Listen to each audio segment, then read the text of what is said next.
space. An endless tapestry of stars reaching toward infinity. Scattered through its vastness are 100 billion planets on which life theoretically could exist. If only 1% of that life is intelligent, there could be 1 million civilizations out there. And of that million, it is conceivable that one discovered the secrets of space travel. It is possible that ancient astronauts went in search of life beyond their own world and found it on the planet Earth.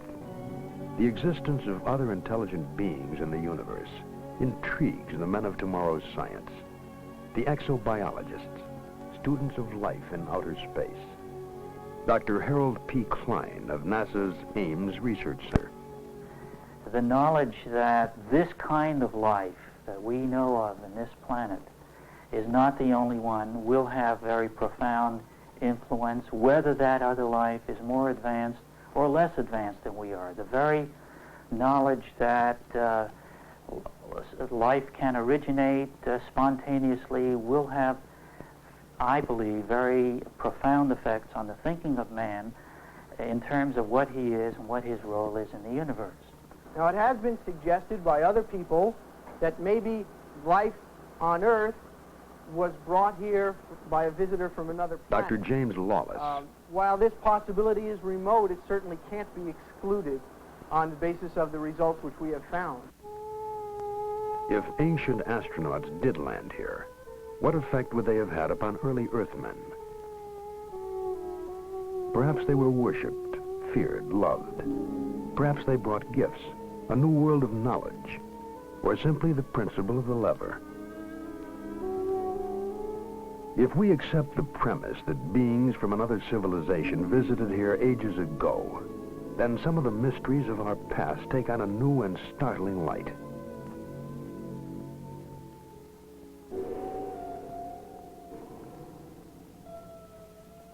The Baghdad Museum in Iraq has on display a clay vase dating back before the birth of Christ. The vase is also a 2,000-year-old battery. A small copper tube is placed in the narrow neck, and a rod made of a metal alloy is inserted in the copper tube. When filled with hydrochloric acid, it produces an electric current. The vase was, it seems, a primitive galvanic cell battery. Count Volta is credited with having invented the electric cell 2,500 years later. Was the secret of electricity revealed to man thousands of years ago? Is it possible that this planet Earth has been visited by travelers from outer space? Did they wander through the throbbing light years of the universe in search of other life and find it here?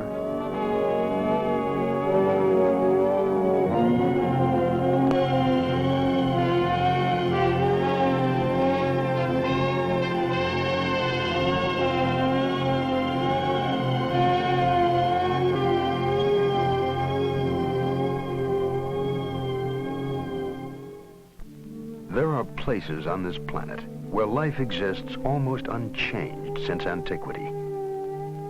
Less than 3 decades ago, machines descended from the skies to land on a remote region in the South Pacific.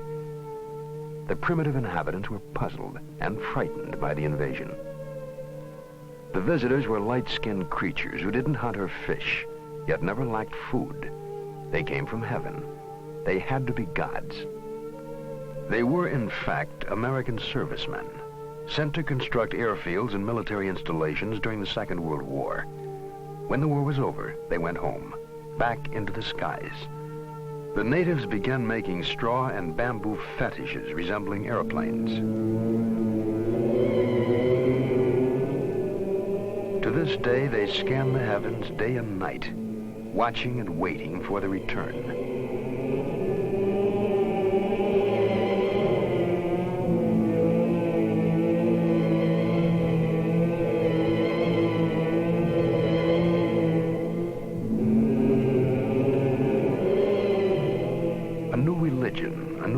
Was born from the encounter between a primitive people and visitors from a highly developed technically superior society.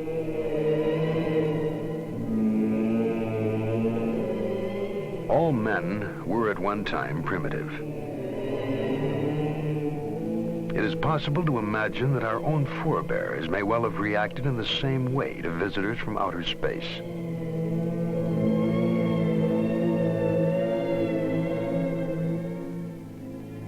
The world is a storehouse, an archive of unexplained phenomena. Gigantic creations, in effigy of what? To appease or acclaim whom? Early stone carvers left silent records for their descendants, to tell us something, but not quite enough. Statues modeled after strange beings, statements to the scope of their awesome powers.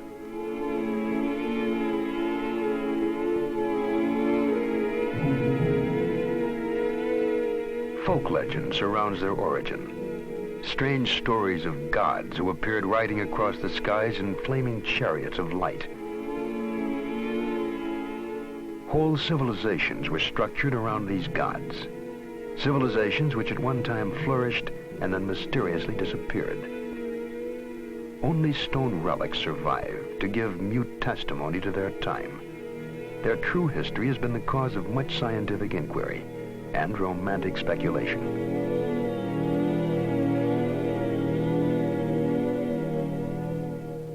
Erich von Däniken, a German professor possessed of the mind of a scientist and the imagination of a romantic, wrote a book called Chariots of the Gods. He stated that sometime in the distant past, man was visited by intelligent beings from outer space. What in olden times might have been heresy is today intriguing speculation. Von Däniken traveled to all corners of the world, gathering evidence in support of his theory. Or is it a theory? Judge for yourself. Istanbul, the city on the Golden Horn. Here stands the Palace of Topkapi. A curious set of maps are kept here, which were found in the Orient by the Turkish Admiral Piri Reis.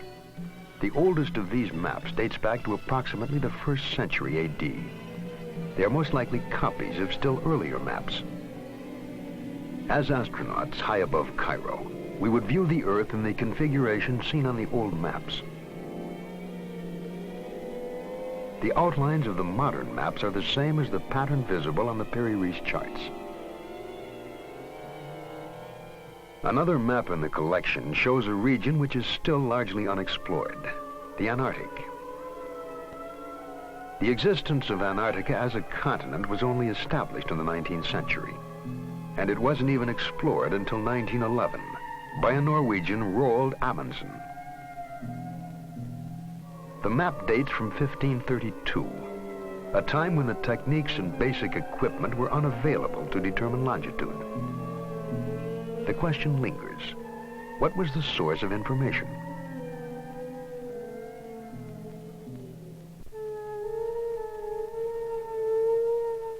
The world's first great cities might have been constructed, according to von Däniken, under the supervision of the same being who offered instruction for making the maps of Piri Reis. Teotihuacan lies on a broad, flat plain curtained by mountains in central Mexico. It was once the center of the highly advanced Aztec Empire. When the Spaniards arrived in the early 16th century, they found an established society of artisans and intellectuals. The name Teotihuacan means where the gods reside. And the city of the gods is dominated by the Pyramid of the Sun. It is 216 feet high and forms a small mountain weighing 2.5 million tons. The Aztecs worshipped the sun as the source of all life.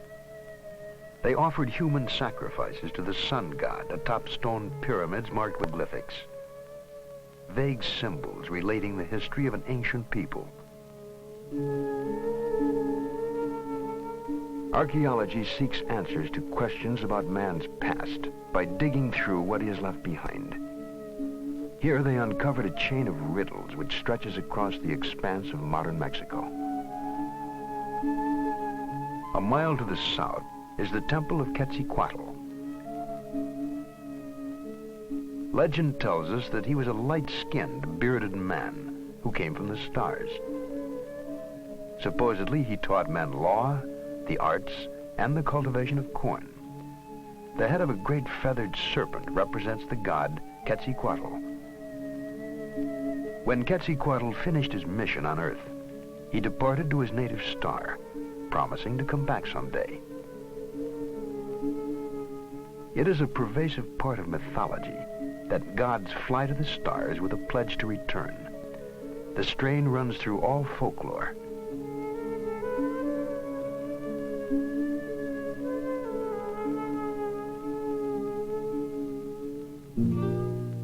The ruins of the deserted city of Tula rest about 20 miles from Teotihuacan. It was one of the cities supposedly linked in legend to a ladder hung in the sky. Monumental sculptures stand as silent watch over the remains, guardians of an eternal mystery. They appear to be warriors, dressed alike, wearing unusual helmets. They carry some sort of box-like unit on their chests. Perhaps they are weapons or communications equipment. Unrecognizable tools or controls are clasped in their hands.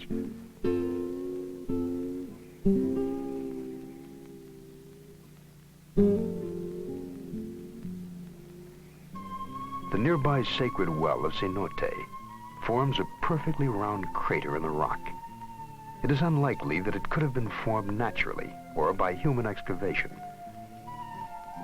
It does, however, resemble a crater made by the exhaust gases of a very powerful rocket engine.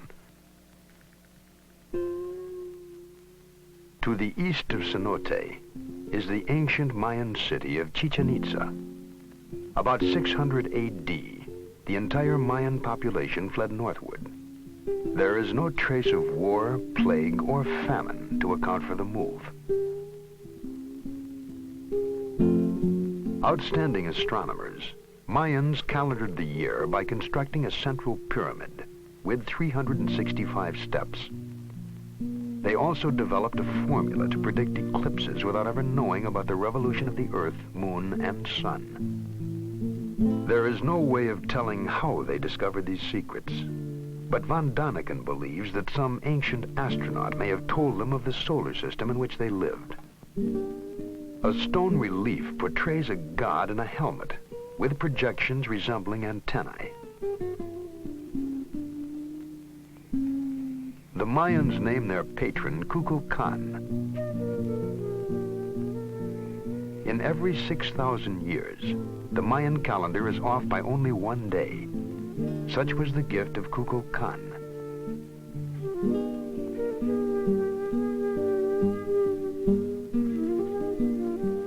Kukulkan supposedly came from the stars and returned to them, leaving the Mayans to build observatories to search the heavens for him.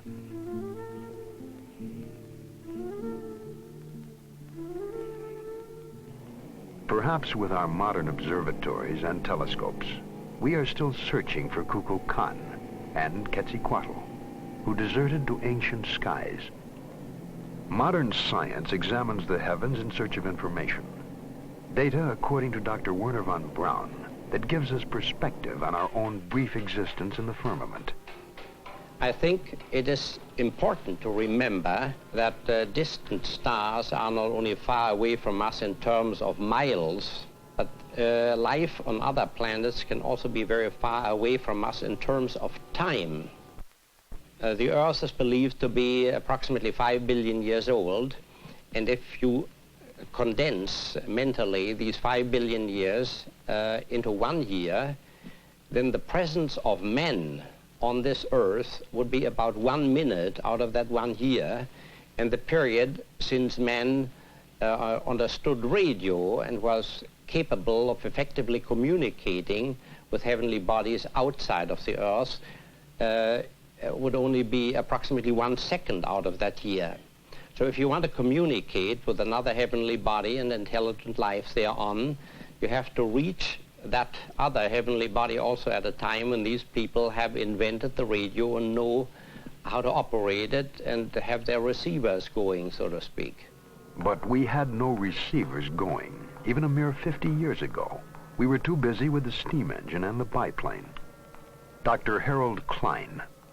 It is highly possible that advanced civilizations have in the past, or may in the present, try or have tried to contact us, to survey us, to watch us.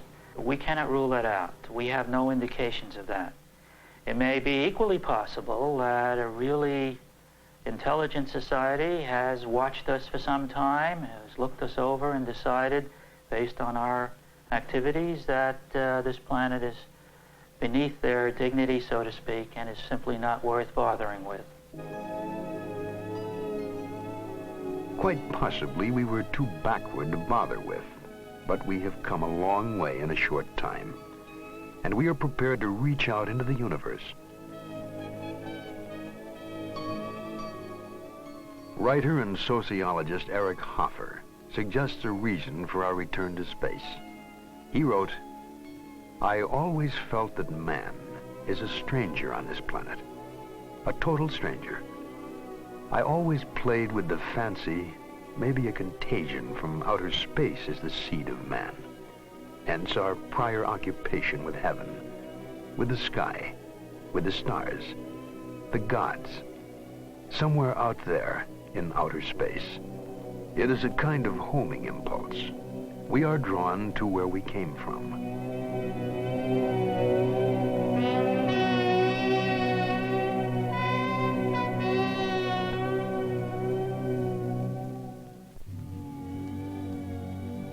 In the 7th decade of the 20th century, the landscape of the moon became familiar.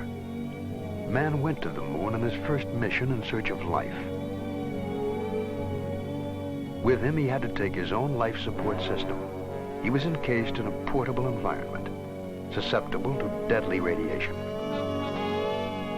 If space travelers from another planet were to visit Earth, they too might find the environment hostile, if not deadly. They too would have to travel as self-contained units.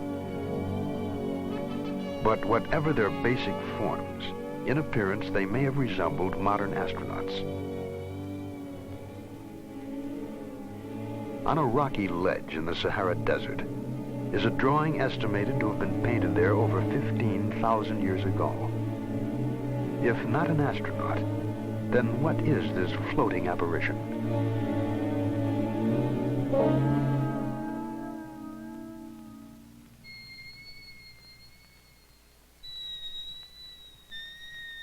Henri Loti, the early French archaeologist, discovered the image of the 19-foot giant and called him the great god Mars.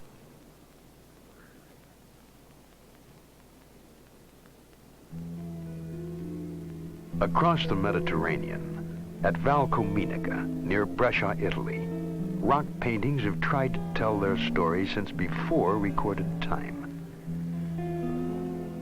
They are portrayals of strange beings in bulky overalls. Their helmets seem to carry antennae. In their hands are clasped some manner of tool or weapon. Still more evidence can be found in a 2,000-year-old rock painting found in Japan. In the rough, rocky countryside of northwest Australia, there are scores of rock paintings which date back far in time. Drawings which are probably some of the earliest messages from prehistoric man. Sketches represent the activities of Wandjina, a legendary goddess of the Milky Way. She too came from heaven to instruct the children of Earth. Von Daniken believes there were models, possibly even one model for all the deities found recorded in rock.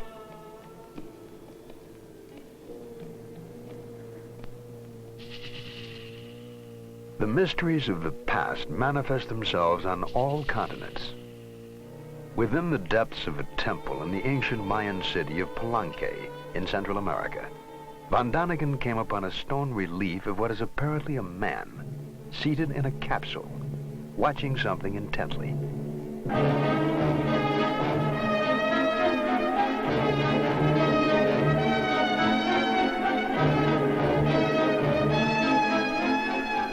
His hand seemed to be operating some undefinable controls. His foot pressing a lever. And at the rear of the capsule are jets trailing flames behind them. He seems to be dressed for the job, in trousers with a broad belt, a sort of jacket, tight-fitting at the wrists. The chair is well upholstered to absorb the shock of acceleration.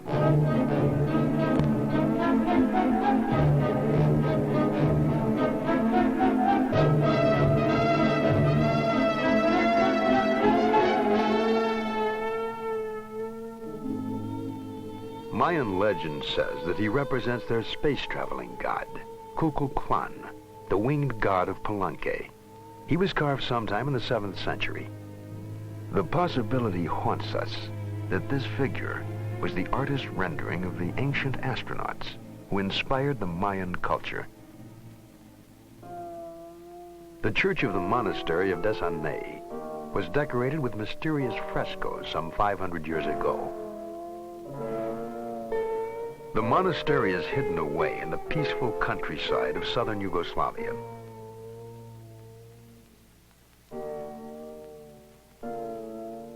High above the chapel, almost out of sight, the fresco silently challenges our minds with its startling story.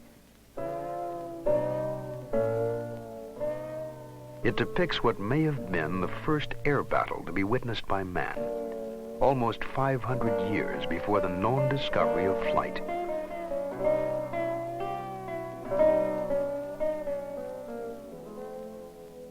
In the first capsule, a man is seated with his hand on some form of guidance mechanism.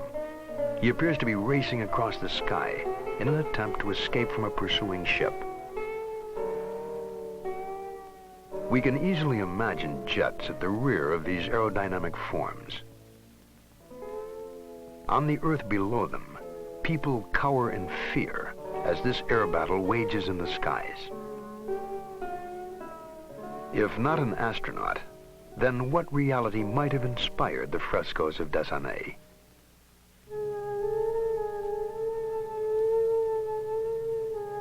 Myths, legends, legacies of ancient man have not all been lost in ambiguous reference. History is the scribe of man. There are records in cuneiform, Sanskrit, Amharic, Tibetan, and languages which have not yet even been deciphered. New texts are constantly being discovered. Some, like the Dead Sea Scrolls, are readily understandable to scholars. Translating other fragments of written history is laborious and time-consuming. Only a minute fraction of surviving texts have actually been transcribed.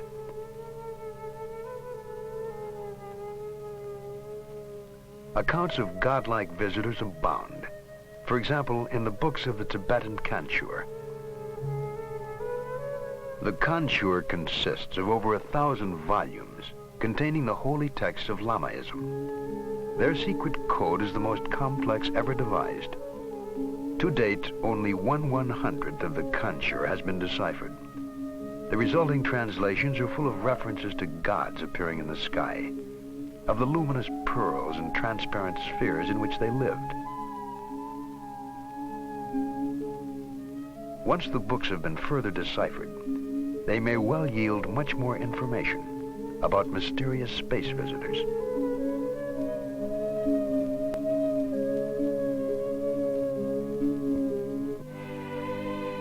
Closer to Western civilization, we have one of the world's most detailed records, the Bible. The Bible says that the Lord caused to rain upon Sodom and Gomorrah brimstone and fire. God sent his messengers to warn Lot's family of impending disaster. The angels told Lot, "Flee for your life. Do not look back. Flee to the hills lest you be consumed." The messengers were insistent that he leave the city immediately. Von Daniken wondered if they had foreknowledge of an impending cataclysmic explosion.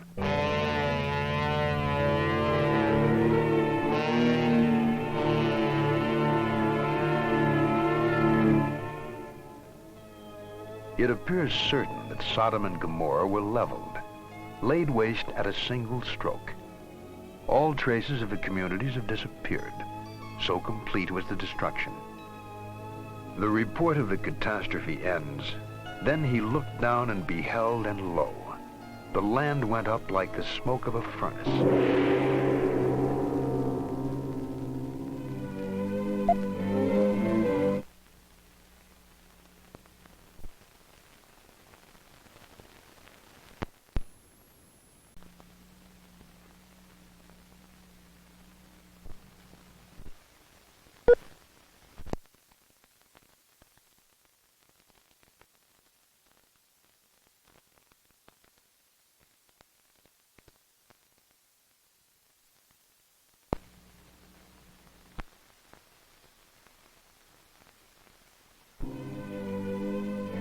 Mount Horeb in the Sinai Range rises more than 6,500 feet above sea level.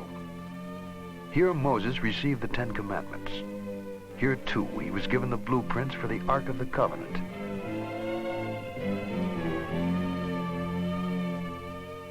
In chapter 25 of the second book of Moses, directions are given for the construction of the Holy Tabernacle.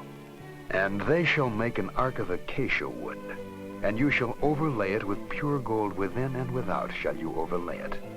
And you shall make upon it a molding of gold round about.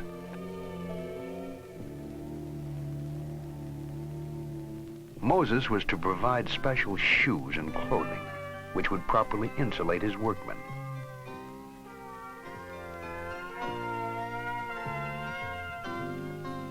Moses was warned that no one should come near the structure. It represented a mortal danger. And though Moses would hear a voice from the covering plate, no figure could be seen. If we were to build a replica of the ark today, according to Moses' instructions, we would have a condenser charged with several hundred volts. Could the gold sheath have been a form of loudspeaker, a two-way radio, reproducing a voice from afar? It is part of the Von Daniken theory, a romantic's explanation of biblical text based on imagination and wonder.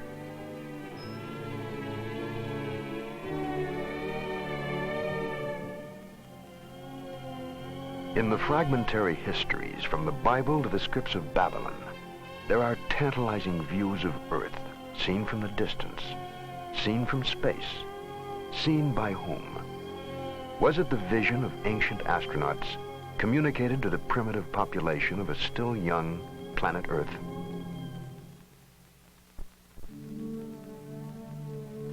If we were to land on a strange planet, we would probably avoid its magnetically disruptive poles. If travelers from outer space were to land here, a likely location, almost on the equator, would be Egypt.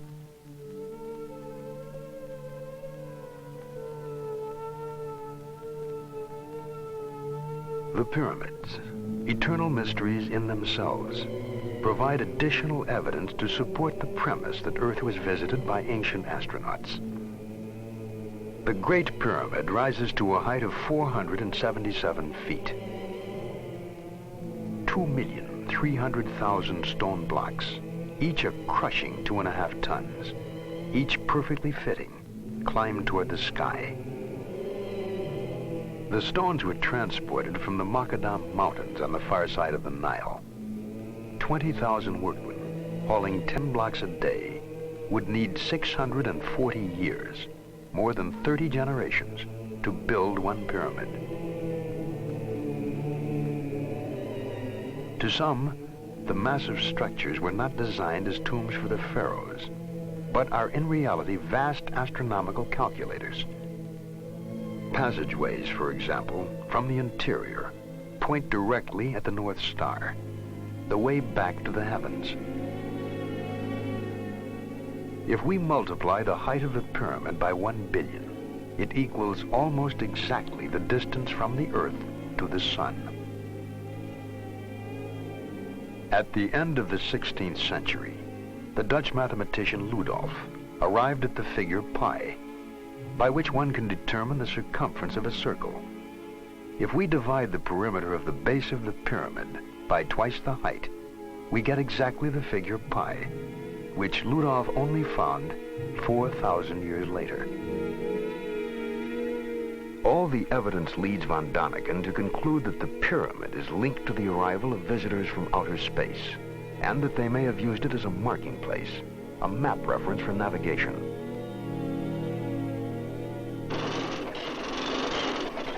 When modern Egypt chose to construct the Aswan Dam, there stood one obstacle. The flooding would submerge the 3,000-year-old temple of Abu Simbel. Over 100 nations answered UNESCO's plea to save the monument. Latest equipment and engineering techniques were used. Still, it took 3 years to accomplish.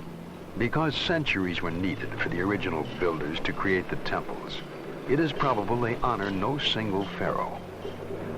They stand, however, in tribute to the gods of the sun, the center of Egyptian religions, and to those who return from earth to the skies.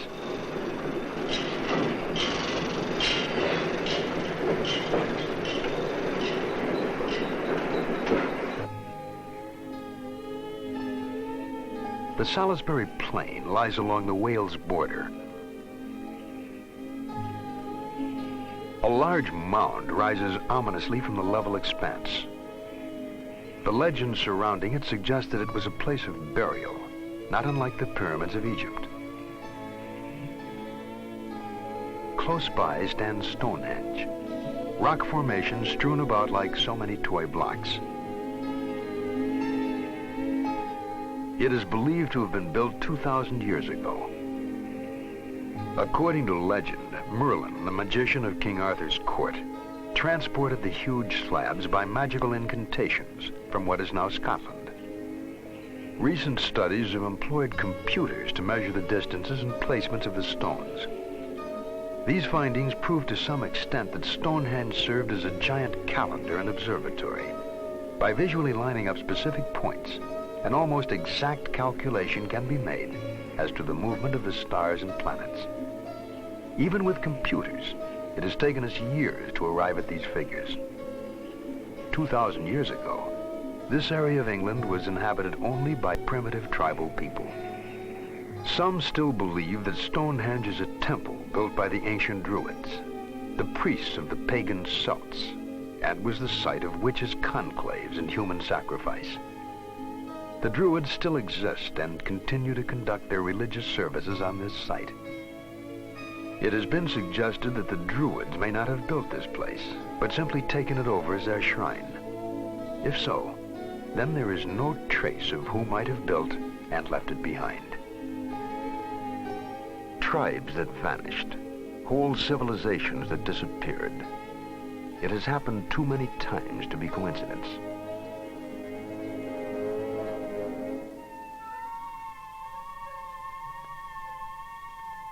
Guarding the headwaters of the Amazon River are the ruins of Machu Picchu, an outpost of Peruvian Inca society.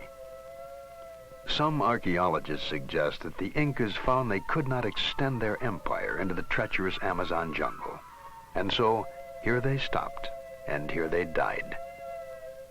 There is a curious folk legend surrounding the origin of this fortress. It is said to have been built by a divine race of light-skinned, auburn-haired descendants of the god Viracochus, who arrived in a flaming chariot. Nothing remains of these supposed people, but the legend goes on to say that they abandoned their citadel and returned to the skies. They left only the ruins of their mountaintop city for us to wonder at.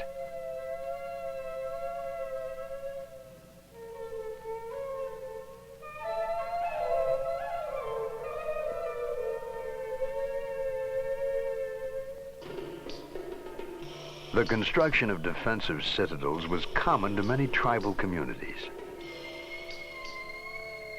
On the African continent in the bushlands of southern Rhodesia are the ruins of Simbabwe, meaning the heart of the lion. It is constructed of brick-shaped granite rocks, all exactly alike as if produced in a factory. 20,000 tons of identical building stones. They were laid to a height of over 30 feet to form walls which have stood for thousands of years. What masons trimmed and piled these stones with such astonishing perfection? Were they the ancestors of bushmen whose straw huts surround the ruins, or members of a visiting group of master builders? The mystery carried Von Daniken back to the Valley of the Kings in Egypt near Luxor. The valley was another royal burial ground of the pharaohs, the god kings. Not pyramids of stone, but a small mountain range converted to the use of the dead. The entrances were hidden, little more than windows into the rock, with steep stairs and winding passageways leading to the tomb of the 9-year-old pharaoh god Tutankhamun.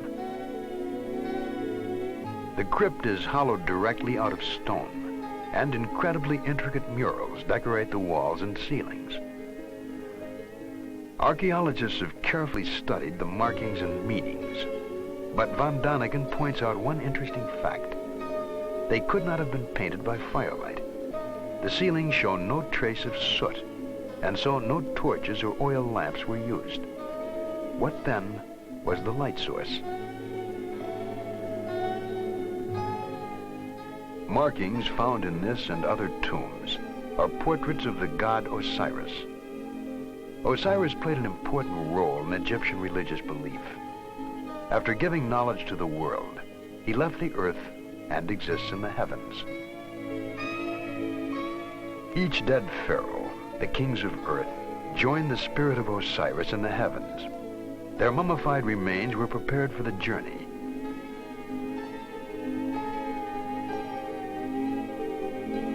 In the golden armor casing, whom were they imitating?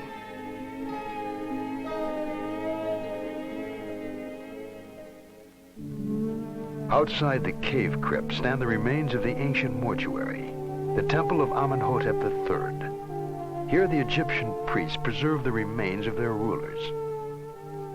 We will never know the origins of the science of mummification. Perhaps it was an imitation of a physical conservation method used by extraterrestrial visitors.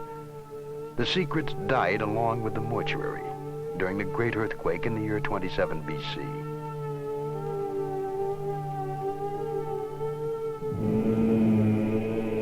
Some distance away, guarding the entrance to this temple of the dead, rest the Memnon Colossi, 2,000 years old, 52 feet high, each weighing over 1,000 tons. It is difficult for us to imagine them being moved from the distant quarries by manpower alone. And so the sentinels of the temple evoke images of a time when the activity inside was directed by godlike visitors who came as masters to earth.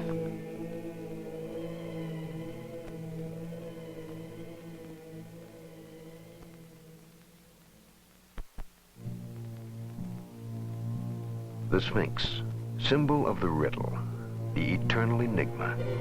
The head of a man, the body of a lion. This fierce stone creature faces the rising sun, the flaming chariot of the Egyptian gods. It is meant to protect the sunship when it lands to carry the pharaohs back to the heavens. Secrets in stone abound throughout the world. Easter Island, Isle of 1,000 mysteries, minute, lost in the watery expanse of the South Pacific, 3,000 miles off the coast of Chile. The inhabitants call their island Mata Ki Tirani, which means eyes looking up to heaven. The neighboring atoll is called the Island of the Bird People, creatures with human bodies and the heads of birds.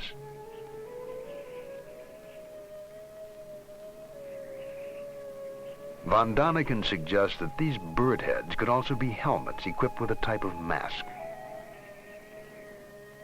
The island's ancient legends tell of flying people who arrived amidst fire and thundering noise. The landscape is dominated by volcanic cratered lakes. Today about 2,000 people live here. there were never more than 4,000 natives at any time. Of the total population, 70% were women, children, or the elderly. The majority of able-bodied men was needed for the production of food. Thus, the number of workmen was so small that it would have been impossible for them to create the more than 600 gigantic stone figures found everywhere on the island.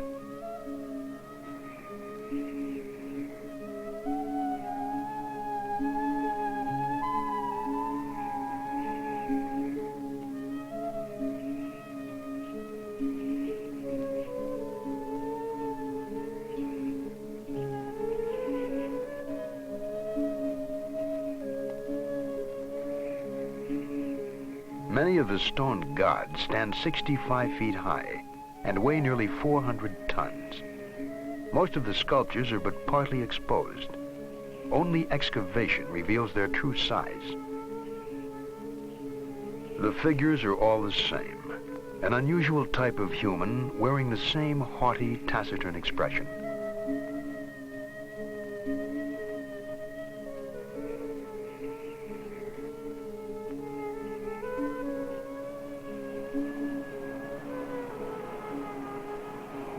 One statue, unearthed by explorer Thor Heyerdahl, suggests man's role.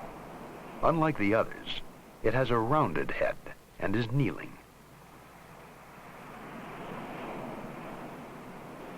The workshop at the volcanic crater, Ranoraraku, has stone so hard that repeated hammering with a stone chisel hardly scratches it. The colossi carved here were removed to distances as much as 12 miles from this location. There was no army of slaves for labor, no wood for rollers, nor the slightest traces to suggest that the sculptures were dragged across the island. And so they lie here, mute, eyes looking up to heaven.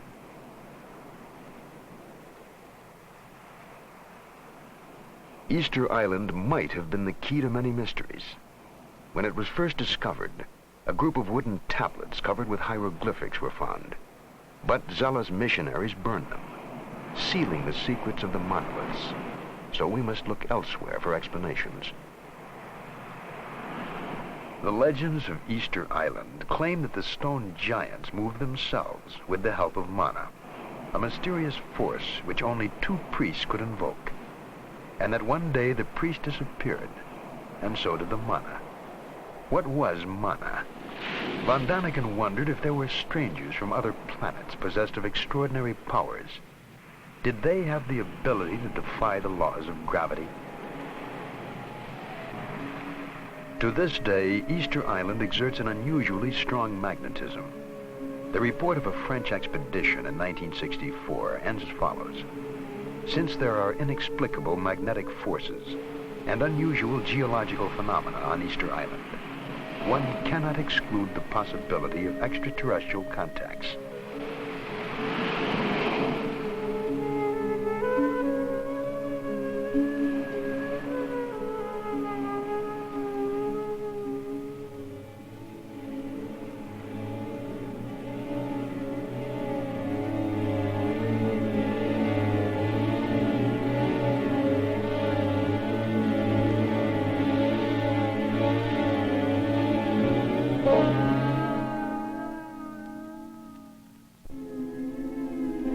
Almost on a direct line from Easter Island is the Bay of Pisco, along the coast of southern Peru.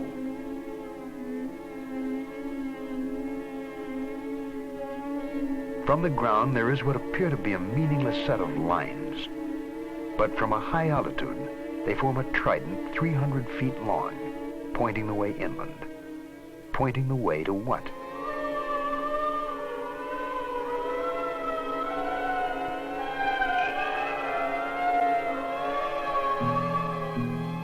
Across the scorched and rocky terrain are spread the remains of deserted ancient cities. An entire civilization, now vanished, once flourished around the mysterious plain of Nazca. Lines running toward us, away. Lines which mean nothing from the ground. Long furrows cut into the iron-rich parched soil, cut there at least 2,000 years ago.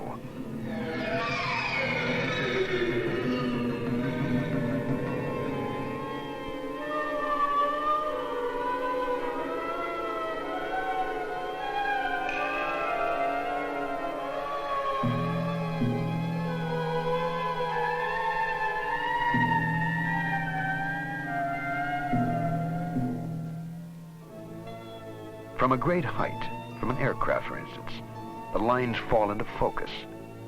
We see a spider,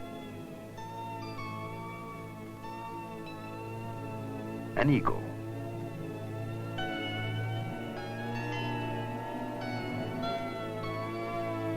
a peacock, and a hummingbird, none of which can be recognized from the ground. And there is no observation point, no mountain nearby overlooking the plain. The giant drawings must have been directed by someone hovering high above.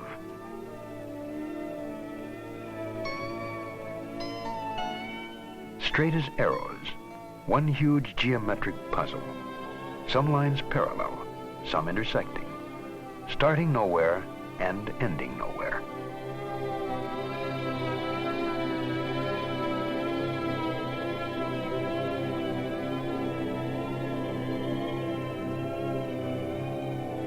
The conclusion reached by von Daniken is that the lines represent a landing field. The plain of Nazca is a gigantic abandoned airport.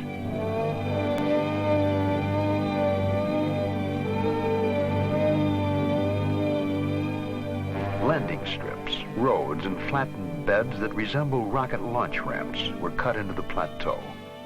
In a radius of 1,000 miles, enduring archaeological mysteries abound. And the question arises, was this the center, the base camp of an ancient astronaut colony?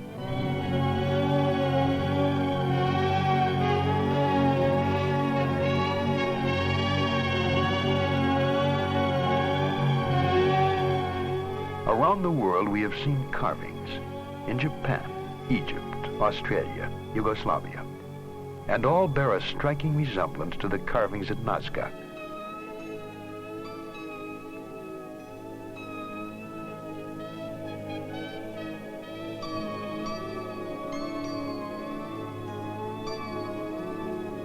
Was Earth visited by creatures, astronauts from another planet?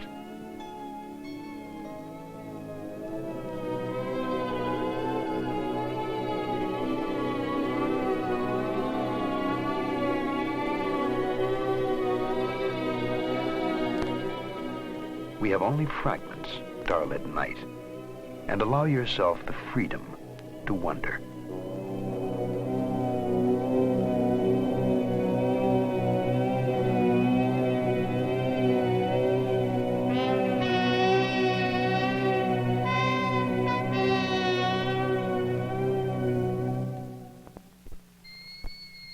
All around the globe, giant radio telescopes are scanning the stars for signals. Some are even sending signals, not to anyone in particular, but to anyone who may be able to hear them. By some incredible coincidence, perhaps we will establish a dialogue with an extraterrestrial community, even if that conversation is only a matter of meaningless blips and dots. NASA recently launched an aluminum greeting card into space, addressed in effect to whom it may concern. Etched on the plaque are the nude figures of a man and a woman, 2-digit computer code numbers, and a diagram showing Earth's location within the 9 planets of our solar system. A message to whatever intelligent life there may be in the universe. Hello from Earth to some wandering ancient astronaut. NASA is especially interested in the possibility of life on the planet Mars. The Jet Propulsion Laboratory in Pasadena, California, has had a direct line to Mars via the Mariner 9 spacecraft, which has been taking extensive photographs as it orbits the red planet. Mars is a world significantly like the Earth in terms of atmosphere, temperature, and gravity. It is also the closest and easiest to explore in depth. To date, no recognizable life has been detected. But the same was true of previous Mars missions. The last time photographs were taken, scientists agreed that there was definitely no life on Mars. However, the smallest area the spacecraft's camera could focus on was 3 miles wide. Therefore, the only things we might have missed are a couple of mile-long elephants. Dr. Carl Sagan is one of the directors of the Mariner mission exploring Mars. And he has a special interest in the possibilities of intelligent life in the universe. The question arises, might there have been a visit to the Earth in historical times? There are popular books on this subject. It's an idea which people find exciting. It's a kind of scientific justification of theological belief which people would rather believe in any case. It's a kind of modern dress for old-time religion. Well, what about that? Is that possible or not? I can only say that you can't exclude the possibility, but there's not a smidgen of evidence that is compelling.